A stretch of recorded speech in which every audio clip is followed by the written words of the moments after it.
How to create and edit place notification on Life360. Hi everyone, I'm here to assist you today without any delay. Let's jump right in. First, open Life360 on your device. Make sure you're logged into your account. Then, click on the buildings icon beside the key icon at the bottom. Click on Add a new place. Now, simply search for your location. After you search for the location, click on it.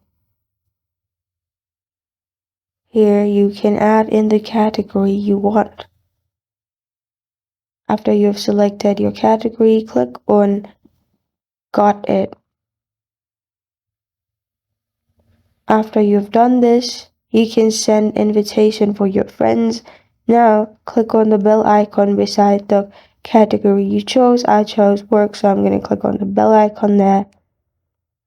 And you can invite the person and turn on notification. After you add with the person, if they leave or if they reach the location, you will be notified. This is how to create and edit place notification on Life360. Thank you for joining me today. If this video helps you out, please leave a like and subscribe for more. Got a question or want to suggest a topic? Comment below. Thank you for watching.